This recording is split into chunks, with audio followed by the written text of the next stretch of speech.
explain why, like how acoustics plays into locating flying squirrels and why it's such a challenge to locate flying squirrels, what the purpose is for all that. So they are a small mammal, and I believe in Pennsylvania, I think they are endangered still.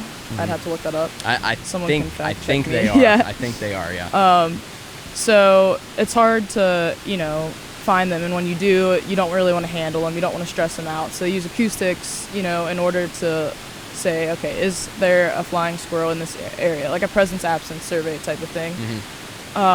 So yeah, they emit ultrasonic vocalizations between like 40 and 50 kilohertz, and humans, we can only hear up to like 20 kilohertz. So that's why we need the loggers. So we set them up. They like a hemlock, spruce forest, because there's actually a fungus they feed on, like a mycorrhizal. It's getting real nerdy here. No, keep it fungus going. on the hemlock and spruce trees. Okay. So that's why they like that type of like mesic, wet environment. So most of our loggers are in forest stands, mature forest stands of that nature. So yeah, what we did at the Game Commission was pretty similar to what we do now at work. We use bat mistnet poles, and we hoist. What are those? They're like these skinny rods that they all fit together, and they like, one by one, you can, like Legos or something, I don't know. Okay. Yeah, they go in together. We use 4 of them. And they're like nets, so they like, you like install them and like you're like catching. Yeah, for bats, we'll do that for bats. Okay. I haven't done that yet, but that's how I know the protocol works for bats. But we just use the poles and we stack them up on top of each other. Okay. And then we hoist the mic at the top with a zip tie. We kind of like, made our own little janky setup. It works though. Yeah. And we have a logger from Wildlife Acoustics that we put on the tree then. And in that, we can put a bunch of parameters that say, what kilohertz we want to record something at. And that runs then, it will go off 30 minutes before sunset and then 30 minutes after sunset. And it runs for that whole time, and it picks up vocalizations. And then after that, you take the cards out, and we download them onto the computer and then listen to it in a software called Kaleidoscope. There's also Sonobat that people use. That's what I use at the Game Commission.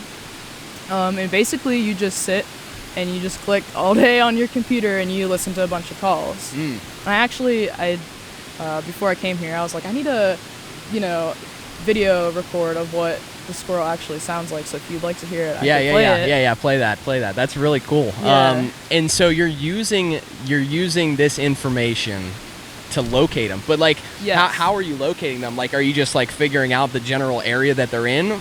Or can you like actually like pinpoint where the sound's coming from? Yeah, you can't pinpoint it. I think the range that they can get sound, the loggers, is like 100 meters, I think is the distance that it can record.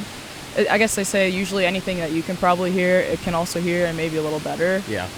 So it's sort of just like, okay, we know they're in this area, and then the next step would be doing trapping or maybe setting up nest boxes and seeing if they ever get used by any squirrels. Okay.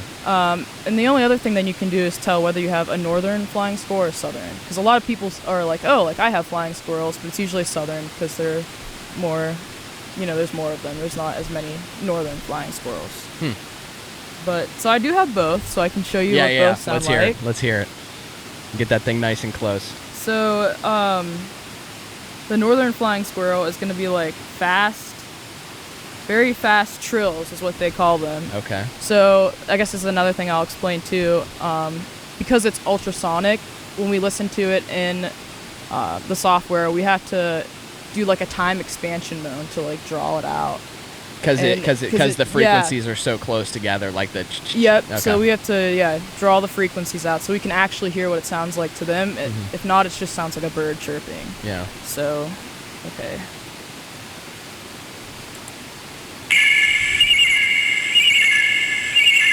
Okay. So that would be the northern flying squirrel. Very fast. That's what you're looking for. Yes. So that's what we're looking for while we're out there. And then the southern has like a longer trill. And you can actually see the trills. Like, I'll have to show you later. I guess you can't really show the people. But let's see if this is a good one. My fingers don't want to work. It's a little cold out here. We came out. It's very wet. It was like literally like driving through soup, the fog on the way up here. Okay, so here's the southern. Oh. Okay, that one's really quiet. Let's try a different one. Oh, okay. A lot longer of a trill. Yeah. Interesting. Yes. So you can kind of tell the difference between the two when you're looking at it, because the southern will have like 3 trills for like 500 milliseconds. And then the northern will have like 5 trills or more per 500 milliseconds. So okay, so that's like half of a second. That